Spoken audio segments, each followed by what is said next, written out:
Selamat pagi Bapak Ibu Saudara yang kekasih dalam Tuhan Yesus. Selamat bertemu lagi di Morning Prayer hari ini. Apa kabar semuanya? Saya percaya dalam keadaan sehat-sehat saja. Amin. So mari siapkan hatimu, kita mau mulai menyembah Tuhan. Kita mulai memuji Tuhan dan kita mau berdoa bersama-sama di Morning Prayer ini. Haleluya.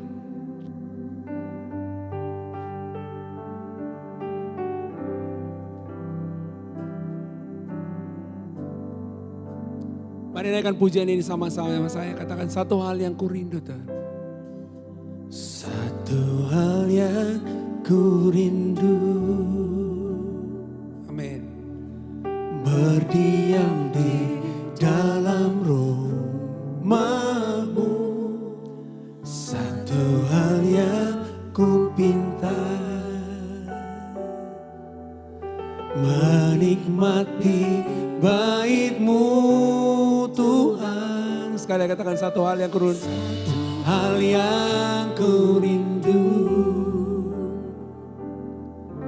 Berdiam di dalam rumah-Mu. Satu hal yang ku pinta. Menikmati bait-Mu Tuhan. Lebih baik satu hari di pelataran-Mu daripada 1000 hari di tempat lain. Katakan memuji-Mu, menyembah-Mu Tuhan. Memuji-Mu, menyembah-Mu. Kau Allah yang hidup dan menikmati semua kemurahan-Mu. Bapak mari dari awal kita naikkan pujian ini. Katakan satu hal yang ku rindu. Hal yang ku rindu. Katakan berdiam di dalam rumah-Mu Tuhan. Berdiam di dalam rumah-Mu. Satu hal yang ku pinta. Amin. Menikmati bait-Mu Tuhan. Lebih baik satu hari di pelataran-Mu daripada 1000 hari di tempat lain. Memuji-Mu, memuji-Mu, menyembah-Mu.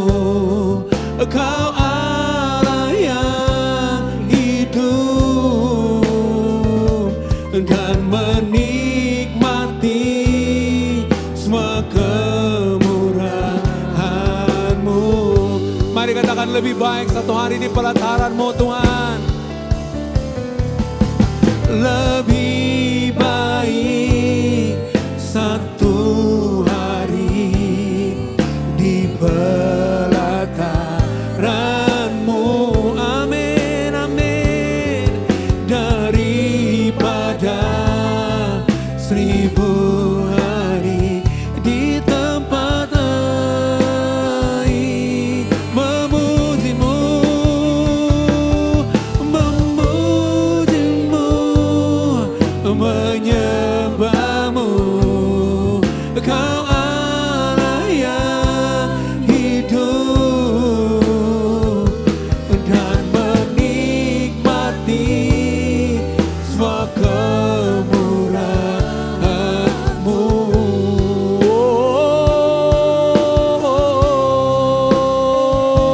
Dan menikmati semua kemurahan-Mu. Dan menikmati menikmati semua kemurahan-Mu Tuhan, dan menikmati semua kemurahan-Mu. Amin, amin. Tuhan, inilah yang kami rindukan juga Tuhan, untuk berdiam diri di hadapan-Mu, menikmati hadirat-Mu, berdiam diri di hadapan-Mu, untuk mendengar suara-Mu, bahkan berbicara dengan Tuhan, menaikkan pujian syukur kami kepada-Mu Tuhan. Bapak, terima kasih untuk pagi hari ini Tuhan. Semari anak-anak Tuhan, Engkau yang bersama-sama dengan saya, Engkau yang dimanapun Engkau berada, mari naikkan nyanyian syukur-Mu, nyanyikan pujian-Mu, mulai menyembah Tuhan. Katakan, Tuhan, lebih baik satu hari di pelataran-Mu Tuhan daripada 1000 hari di tempat lain. Kami mau menikmati Tuhan, kami mau memuji Tuhan, kami mau meninggikan Tuhan, Raja di atas segala raja, Allah yang memelihara kami, Allah yang melindungi, Allah yang menuntun kami, bahkan Allah yang memberkati kami, Allah yang setia, Allah yang ajaib, Allah yang luar biasa, Raja di atas segala raja. Segala pujian hanya bagi nama-Mu, hormat dan kemuliaan hanya bagi nama-Mu, glory hanya bagi-Mu Tuhan. Terpujilah nama-Mu Tuhan, terpujilah Raja di atas segala raja. Yang kami sembah, yang kami muliakan, yang kami agungkan, yang kami tinggikan, Yesus Tuhan, Yesus Raja.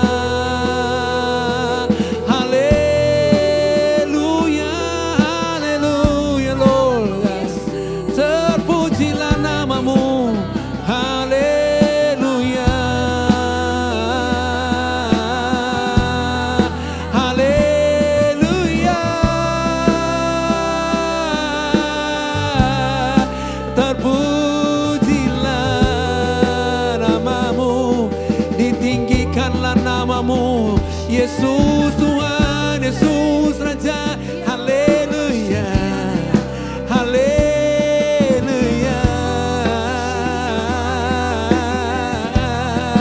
haleluya, haleluya, haleluya. We worship you Lord, kami meninggikan nama-Mu Tuhan, menyembah Engkau Raja di atas segala, Yesus Tuhan, haleluya, haleluya.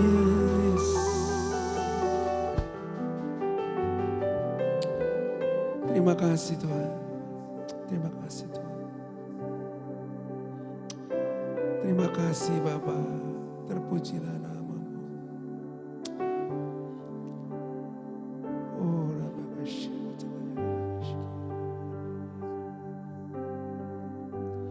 takkan pernah ku bawa selain yang terbaik, yang harum dan sejati di hadapan tahta-Mu, Yesusku, terimalah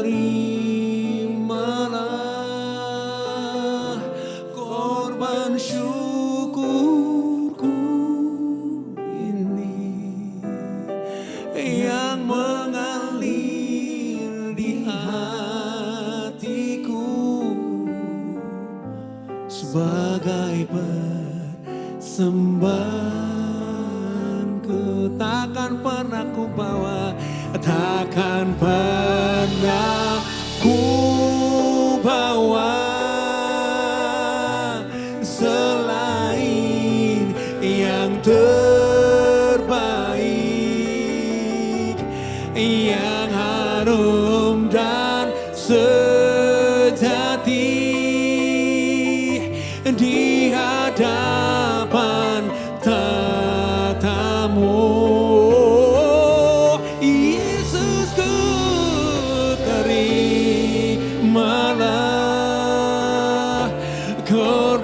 syukurku ini yang mengalir di hatiku sebagai persembahan. Ku takkan pernah ku bawa selain yang terbaik. Amin. Yang harum dan sejati di hadapan tamu. Oh, Yesusku, terimalah korban syukurku ini yang mengalir di hatiku, yang mengalir di hatiku, yang mengalir di hatiku, yang mengalir di hatiku sebagai persembahanku.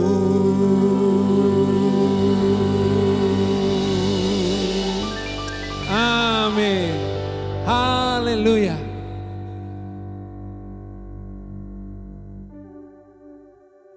Shalom Bapak Ibu Saudara yang terkasih dalam Tuhan. Hari ini kita dalam ibadah morning prayer. Kita bersyukur bahwa Tuhan selalu menyertai kita dalam kehidupan kita semua. Saya percaya Bapak Ibu sudah diberkati Tuhan oleh pujian dan penyembahan pada hari ini, pada pagi hari ini. Sebentar kita mau belajar kebenaran firman Tuhan tentang sukses dan gagal. Dalam kehidupan kita kadang-kadang bisa gagal, tapi juga kita bisa sukses. Ya, saya tidak berbicara dengan sukses dan gagal dalam hal yang besar, tapi hal yang kecil juga. Contohnya, waktu kita mendidik anak kita bisa sukses, kita juga bisa gagal. Waktu kita berbisnis, kita juga bisa sukses, bisa gagal. Seperti saya bekerja sebagai seorang businessman. Saya dalam hal mengambil keputusan, saya bisa benar, tapi juga bisa salah. Nah, kita mau belajar dari firman Tuhan, ya. Kenapa kita ini kadang bisa benar, bisa salah.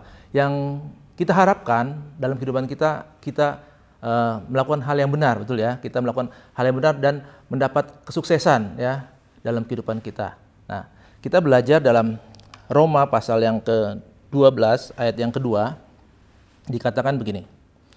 Janganlah kamu menjadi serupa dengan dunia ini, tetapi berubahlah oleh pembaharuan budimu, sehingga kamu dapat membedakan manakah kehendak Allah, apa yang baik, yang berkenan kepada Allah, dan yang sempurna. Nah, yang saya mau garis bawahi ini adalah janganlah kamu menjadi serupa dengan dunia ini. Artinya kita jangan menjadi sama dengan dunia ini. Ini yang menyebabkan kita sebagai anak Tuhan, sebagai hamba Tuhan bisa gagal dalam sesuatu hal yang kita putuskan, yang kita lakukan. Karena apa? Kita masih menjadi serupa dengan dunia ini. Nah, Tuhan sudah ingatkan supaya kita semua jangan menjadi serupa. Firman Tuhan di Roma ini ditujukan buat anak-anak Tuhan, ya, buat jemaat di Roma. Nah, kita sebagai anak Tuhan, kita sebagai hamba Tuhan, kita nggak mau gagal dalam mengambil keputusan. Kita maunya sukses. Nah, firman Tuhan ajarkan tadi, jangan kita menjadi serupa, ya, dengan dunia ini. Nah, saya mau ambil satu kisah, ya, di dalam kitab Keluaran. Kitab Keluaran pasal yang ke-32. Nah, dari ayat 1 sampai ayat yang ke-7 kita bisa baca. Tapi saya mau bacakan ayat pertama aja. Dikatakan begini. Anak lembu emas, perikopnya. Ayat 1, ketika bangsa itu melihat bahwa Musa mengundurkan turun dari gunung itu, maka berkumpullah mereka mengurumuni Harun dan berkata kepadanya, "Mari, buatlah untuk kami Allah yang akan berjalan di depan kami. Sebab Musa ini orang yang telah memimpin kami keluar dari tanah Mesir. Kami tidak tahu apa yang telah terjadi dengan dia." Nah, Bapak Ibu, saat itu Musa sedang naik ke gunungnya Tuhan dan menerima 10 perintah Allah dari Tuhan. Tapi dengan waktu yang cukup panjang, bangsa Israel menunggu di bawah kaki gunung itu dengan Harun. Nah, saat itu mereka melihat bahwa kok lama sekali Musa tidak turun-turun, ya. Akhirnya bangsa itu mengambil sikap, ya. Sikap ini yang kita harus pelajari, ya, Bapak Ibu, ya. Kita akan pelajari tentang bangsa Israel pada saat itu, apa yang terjadi selanjutnya, ya. Di ayat 1 dikatakan ketika bangsa itu melihat bahwa Musa mengundur-undurkan turun, ya. Di situ ada suatu pikiran dari bangsa Israel. Dia berpikir bahwa Musa ini mengundur-undurkan turun. Jadi dia nggak tahu apa yang terjadi di atas sana, tetapi dia menyangka bahwa Musa ini nggak turun-turun. Kenapa? Jadi suatu ada pikiran yang negatif, ya. Pikiran yang negatif timbul pada bangsa Israel, ya. Dia tidak tahu sesungguhnya yang terjadi, tapi dia menyangka-nyangka. Dia bilang Musa mengundur-undurkan diri untuk turun, ya. Itulah yang sikap yang harus kita lihat, bahwa hal pikiran negatif yang pertama yang kita tidak boleh ada. Jadi kalau Tuhan tadi mengajarkan di dalam Roma, ya, jadi jangan serupa dengan dunia ini. Inilah yang hal pertama yang harus kita pelajari, bahwa jangan punya pikiran yang negatif, ya. Dan juga bangsa Israel itu tidak sabar, ya, tidak sabar untuk menunggu, ya. Jadi kita belajar satu hal dari ayat 1 itu. Jadi ketidaksabaran mereka, pikiran negatif mereka, itu yang menyebabkan mereka jatuh di dalam dosa penyembahan berhala, ya. Terus kita akan baca selanjutnya, maka berkumpullah mereka mengerumuni Harun dan berkata kepadanya, mari buatlah untuk kami Allah yang akan berjalan di depan kami. Sebab Musa ini orang yang telah memimpin kami keluar dari tanah Mesir, kami tidak tahu apa yang telah terjadi dengan dia. Nah, saya berpikir setelah membaca ayat firman Tuhan ini, kenapa sih bangsa Israel itu punya pikiran membuat Allah yang lain, ya. Mari buatlah untuk kami Allah yang berjalan di depan kami. Padahal pengalaman mereka dituntun oleh Tuhan keluar dari tanah Mesir itu mengalami mujizat demi mujizat, betul ya. Dari awal mereka ada di tanah Mesir dan Musa memimpin mereka, sudah mereka merasakan mujizat demi mujizat, ya. Laut merah, laut Tebrau dibelah, dan banyak hal-hal yang lain yang terjadi dalam kehidupan mereka. Kok masih mereka seolah tidak percaya bahwa Tuhan Allah mereka itu hidup, sehingga mereka bisa minta untuk dibuatkan Allah yang lain, ya. Saya bertanya, kenapa bangsa Israel punya pikiran demikian? Setelah saya renungkan, saya menemukan jawabannya, ya. Rupanya bangsa Israel ini hidupnya dipengaruhi oleh masa lalu mereka, ya. Jadi waktu mereka tinggal di tanah Mesir itu banyak penyembahan berhala, betul ya. Di tanah Mesir, orang-orang Mesir dia punya berhala punya dewa-dewa yang mereka sembah, punya patung-patung yang mereka sembah, dan secara tidak langsung itulah yang terekam dalam otak mereka, dalam pikiran mereka. Mereka melihat, oh, orang-orang di Mesir itu punya Allah-Allah yang lain, punya Allah yang mereka sembah, patung-patung yang mereka sembah. Nah, Bapak Ibu, mujizat yang Allah lakukan di tengah-tengah mereka itu sepertinya hilang begitu saja dengan pola rekaman mereka dalam pikiran mereka, bahwa mereka sudah melihat bahwa bangsa Mesir punya Allah yang lain, dan mereka inginkan hal itu terjadi dalam kehidupan mereka saat itu. Nah, jadi pengaruh di masa lalu, ya, itu sangat kuat dalam kita menentukan keputusan kita saat ini, Bapak Ibu, ya.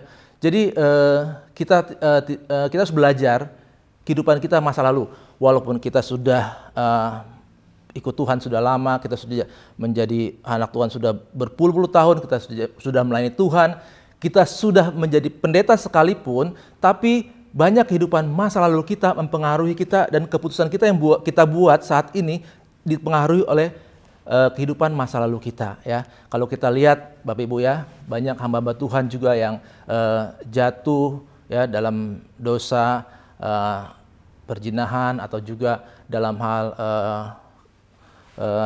keuangan dan yang lain-lain ya.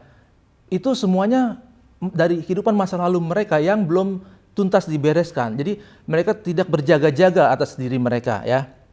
Nah, di Roma pasal 12 tadi di ayat 2 dikatakan janganlah kamu serupa dengan dunia ini. Berarti yang dulu kita serupa dengan dunia, tapi saat ini Tuhan katakan jangan lagi kamu serupa. Berarti kehidupan masa lalu kita yang harus kita bereskan, kita putuskan. Sehingga keputusan yang kita ambil, kita sudah benar-benar berkenan di hadapan Tuhan ya. Contoh, misalnya saya sebagai pengusaha ya, ada orang yang berhutang sama saya ya. Kalau orang dunia diselesaikan dengan cara dunia ya, bisa dengan cara hal-hal yang lain, dengan kekerasan atau yang lain. Tapi kalau saya masih terpengaruh oleh pola hidup dunia ini, mungkin saya bisa ikut-ikutan seperti itu. Atau juga Bapak Ibu Saudara ada yang latar belakangnya orang hebat ya, setelah bertobat beberapa tahun kemudian, setelah ada masalah dengan orang lain, mungkin Bapak Ibu bisa berkata, lu nggak tahu siapa saya, nggak tahu siapa gua dulu. Mungkin hal perkataan seperti itu bisa keluar lagi sekarang. Nah, Bapak Ibu, Tuhan nggak mau terjadi seperti ini. Jadi kehidupan masa lalu kita harus kita putuskan benar-benar supaya kita hidupnya berkenan di hadapan Tuhan, sehingga keputusan kita adalah keputusan yang benar, sehingga kita menjadi memutuskan hal yang benar dan hidup kita akan sukses di hadapan Tuhan, bukan menjadi gagal. Terus yang kita lihat dalam bangsa Israel ini ya, ayat kedua saya bacakan, lalu berkatalah Harun kepada mereka, tanggalkanlah anting-anting emas yang ada pada telinga istrimu, anakmu laki-laki dan perempuan, dan bawalah semuanya kepadaku. Ayat 3, lalu seluruh bangsa itu menanggalkan anting-anting emas yang ada pada telinga mereka dan membawanya kepada Harun. Diterimanya itu dari tangan mereka, dibentuknya dengan pahat dan dibuatnyalah daripadanya anak lembu tuangan. Kemudian berkatalah mereka, hai Israel, inilah Allahmu yang telah menuntun engkau keluar dari tanah Mesir. Jadi setelah emas dikumpulkan, dilebur oleh mereka, dicetak menjadi anak lembu emas. Ya, wah, saudaraku, ini dosa yang sangat membuat Tuhan murka. Jadi mereka menyembah anak lembu emas itu. Nah, kenapa sih saya lihat ini? Kenapa Harun sebagai pemimpin enggak berani tegas pada saat itu? Ya, padahal Musa dan Harun bersama-sama dalam keluar dari tanah Mesir itu mereka sudah bersama-sama sudah luar biasa ya. Saya lihat wah, pelayanan yang luar biasa yang mereka lakukan buat bangsa Israel, mereka dipakai Tuhan luar biasa. Tapi kenapa Harun tidak berani tegas kepada bangsa Israel? Karena desakan bangsa Israel. Tapi saya lihat gini, Harun sebagai pemimpin itu tidak tegas ya, tidak tegas dalam bersikap untuk melakukan kebenaran yang dia tahu sebenarnya. Saya percaya dia tahu, Harun itu tahu bahwa Tuhan tidak menginginkan hal demikian terjadi ya. Jadi kita baca ayat selanjutnya. Dan keesokan harinya pagi-pagi maka mereka mempersembahkan korban bakaran dan korban keselamatan. Sesudah itu duduklah bangsa itu untuk makan dan minum. Kemudian bangunlah mereka dan bersukaria. Ayat 7.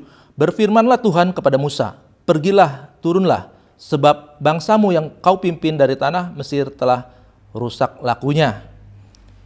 Jadi Tuhan akhirnya menyuruh Musa untuk turun, ya, untuk melihat kepada bangsa Israel. Dan di situ terjadi mereka sudah melakukan penyembahan kepada anak lembu emas. Jadi mereka sudah pesta pora. Wah, bayangin saudaraku ya, ini hal yang hal yang menurut saya tidak pantas terjadi pada bangsa Israel. Bangsa sudah dipimpin keluar oleh Tuhan dari tanah Mesir, tanah penindasan, kepada mereka berjalan menuju tanah perjanjian. Di tengah jalan mereka menyembah berhala ya. Ini hal yang tidak pantas ya. Tapi kenapa itu bisa terjadi ya? Karena pertama tadi mereka punya pikiran yang negatif, dia tidak sabar, ya. Terus mereka dipengaruhi oleh kehidupan masa lalu, ya.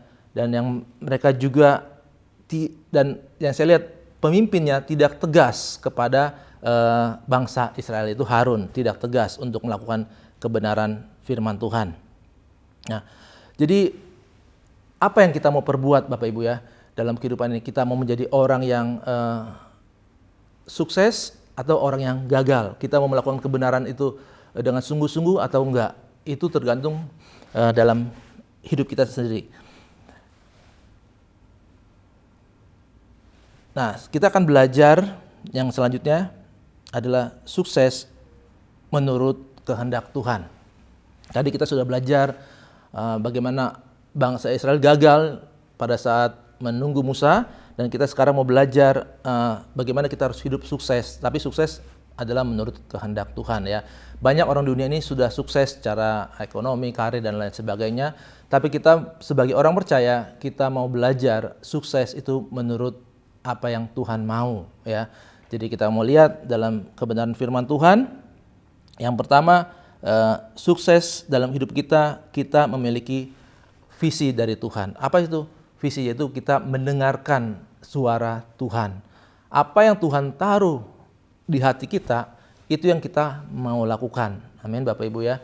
Jadi apa yang Tuhan taruh dalam hidup kita, beban apa yang Tuhan taruh, Tuhan berbicara apa dalam hidup kita itu yang kita mau lakukan. Bagaimana ya, kita harus punya hubungan dengan Tuhan, kita harus selalu baca firman Tuhan, baru kita dapat mendengarkan suara Tuhan.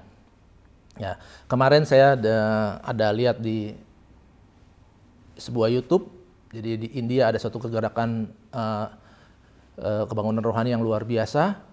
Jadi ada satu pendeta, dia merintis gereja di tahun 90-an, dan tahun 90 berapa saya lupa, 90 itu dia dapat pesan dari Tuhan bahwa Tuhan akan memakai dia untuk mengembalakan jemaat yang besar ya. Tapi 10 tahun dia menunggu, dia tidak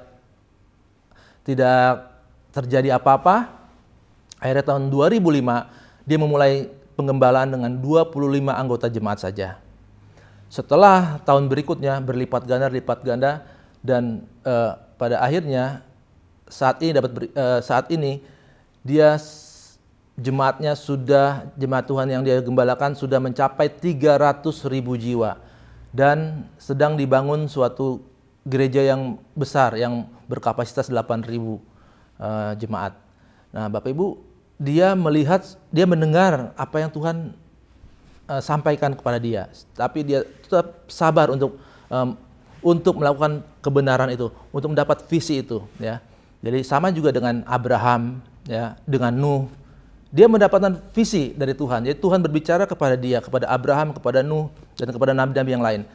Dan itu yang perlu kita alami Bapak Ibu.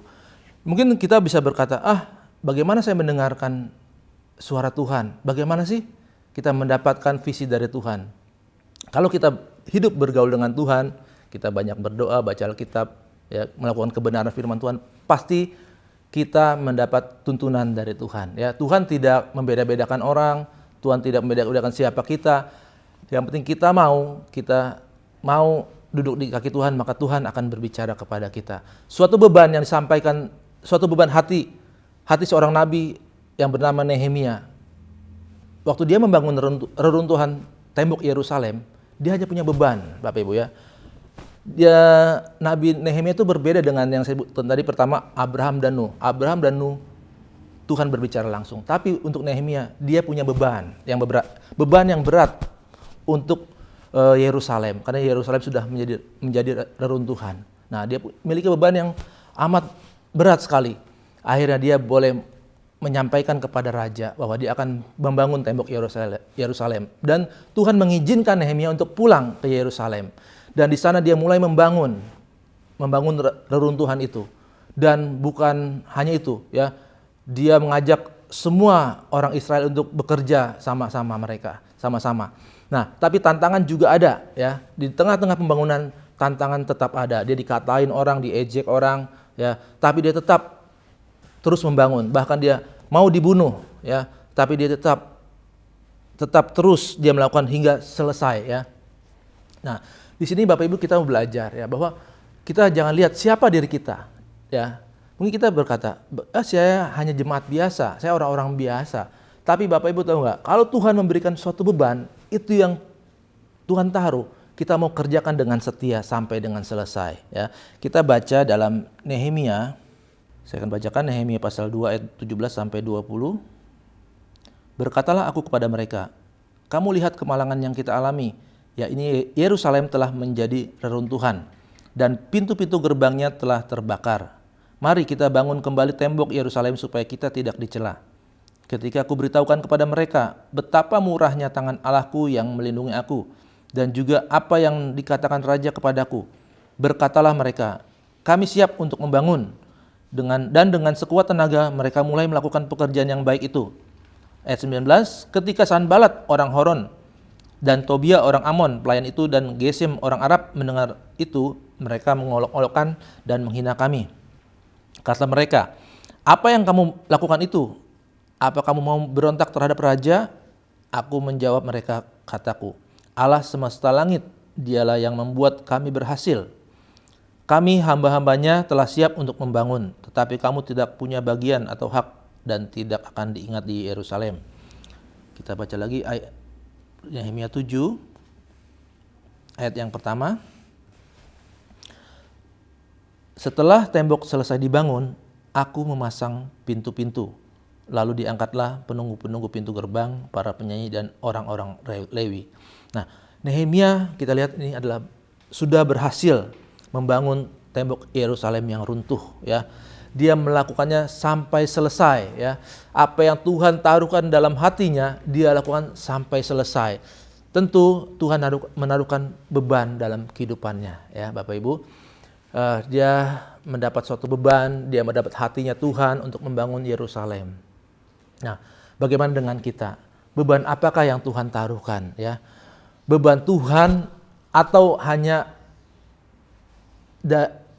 emosi kita sendiri, atau kita harus membedakan Bapak Ibu ya, beban yang Tuhan taruhkan buat kita, atau hanya pikiran-pikiran kita, wah ini bagus, tapi kita mau datang sama Tuhan, kita berlutut di hadapan Tuhan, kita minta sama Tuhan beban apa yang Tuhan taruhkan. Tuhan akan taruhkan visi itu buat kita semua ya, buat Bapak Ibu, buat saya, Tuhan pasti akan taruhkan. Saya ada, dulu saya beberapa tahun yang lalu saya pernah melayani di suatu yayasan, dan ketuanya ada yang perintis dari yayasan ini adalah Loren Cunningham. Pada saat itu dia mendapatkan visi dari Tuhan bahwa ada gelombang anak-anak muda yang datang dari berbagai negara. Nah, Bapak Ibu, setelah dia mendapat visi itu, dia mulai mengumpulkan seberapa anak muda yang ada ya. Setelah dia kumpulkan, dia buat training, akhirnya apa yang dia lihat dalam visi itu, gelombang anak muda dari berbagai negara akhirnya terjadi ya, dengan dia membuka di berbagai macam negara, dan itu semua terjadi Bapak Ibu ya, asalkan visi itu benar-benar dari Tuhan, dan Tuhan akan menggenapi pada orang tersebut ya. Saya percaya kita di FCC juga akan mengalaminya. Amin Bapak Ibu. Kita mau sungguh-sungguh, yang penting kita mau sungguh-sungguh untuk berhubungan dengan Tuhan, dalam berdoa, dalam baca Alkitab ya, dalam segala hal, dalam melakukan kebenaran, itu yang terutama. Karena waktu kita hanya berdoa dan baca Alkitab, kita tidak melakukan kebenaran itu, maka itu sia-sia Bapak Ibu ya. Kita harus melakukan semuanya ya. Mari saat pagi ini kita mau serahkan hidup kita, diri kita di hadapan Tuhan. Kita mau berdoa, kita mau merendahkan hati kita berdoa. Bapa dalam surga, kami mengucap syukur buat pagi hari ini. Terima kasih ya Tuhan, Engkau sudah berfirman dalam kehidupan kami semua. Kami mau belajar Tuhan untuk menjadi orang yang sukses di hadapan Tuhan, dan kami tidak mau gagal. Kami mau menjadi orang yang takut akan Tuhan, yang mendengarkan suara-Mu. Tuhan, berbicaralah bagi setiap kami ya Tuhan. Kami mau mendengar suara-Mu, arahan-Mu, tuntunan-Mu Tuhan, untuk kami boleh melakukan semua kebenaran-kebenaran firman-Mu dan janji-janji-Mu tergenapi dalam kehidupan kami semua Tuhan, tanpa terkecuali ya Tuhan Yesus. Terima kasih Bapa buat hari ini, kami mengucap syukur di dalam nama Tuhan Yesus Kristus. Haleluya. Amin.